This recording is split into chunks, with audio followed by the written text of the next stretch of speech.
In 2004, OneTaste emerges onto the scene as leaders of a new sexual revolution. I believe at some point you will hear yoga, meditation, and orgasm.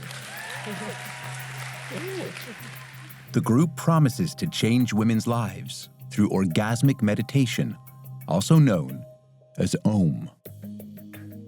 The first meeting I went to, they would invite people up to the hot seat and ask them several questions. And it almost felt like they could see through everybody. Someone raised their hand and asked me if I masturbated,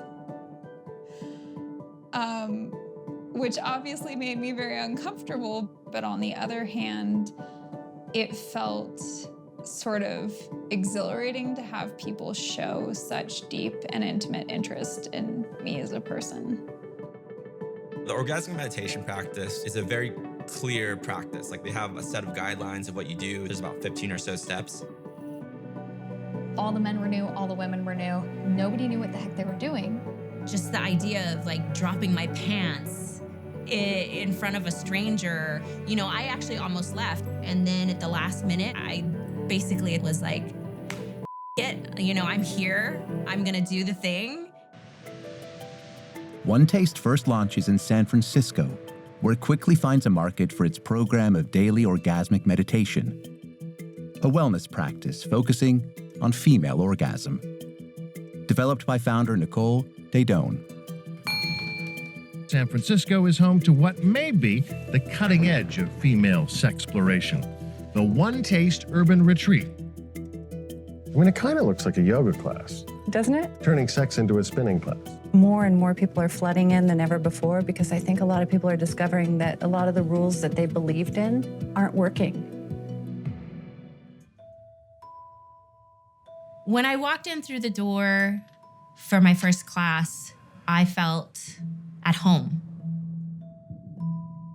All of a sudden, I went from knowing nothing to being in a room of 50, 60 people who all wanted to talk about the same thing, orgasm, specifically women's orgasm.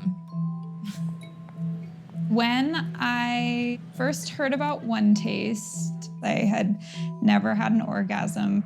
I felt like I was broken. I was willing to try anything. Although the emphasis is squarely on female pleasure, orgasmic meditation, or OM, is a partnered practice, typically between a man and woman. The woman is called the strokee, and the men are brought in to be strokers. One of the exciting things about that organization was, you know, compared to, let's say, men teaching other men how to relate to women, you got it straight from the woman's mouth. Like, you learn as a stroker, you learn how to actually like use your own body as a barometer to know if it's like kicking or not in the right? Like, is there sensation or not? There's like a narrator or kind of instructions going on as well.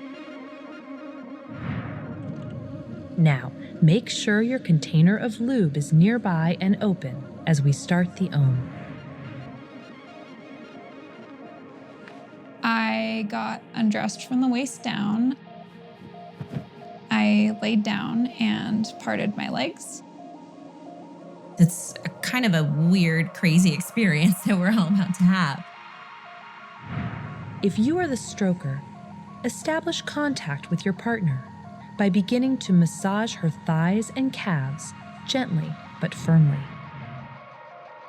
He takes his hands and places them on the inside of my thighs. Place a nickel-sized amount of lube on your left forefinger and your right thumb. He put his hand on my clitoris and they started a 15-minute timer. Gently reach up under her clitoral hood. Nuzzle the tip of your finger gradually to the back of the pocket formed by the hood. And then he just started to stroke it. This stroke should be neither a whisper nor a shout. Stroke like a warm, wet kiss. It felt a relief. I felt excited. I felt everything. Notice what you feel in your finger and how her clit and her body respond. Over the next 15 minutes, the pairs are instructed not to look at each other and to focus on their bodies instead.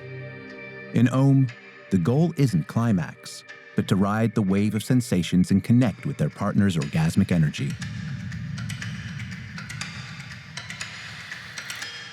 I felt this jolt of electricity. Your body's just like all hot and bothered, and such an intense physiological experience, like almost like you're having sex or making out.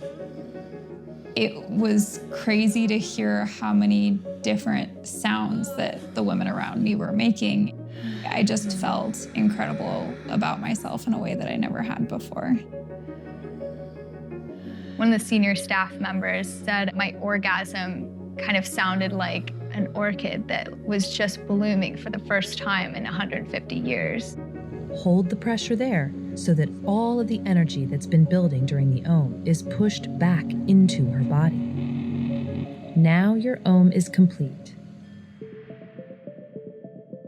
I was like, that was amazing. Like, that was incredible, terrifying and incredible. And then all I knew is like, I want to do this again. When I left the first event, it sort of had this guise of being a place where you could be safe, but it wasn't really.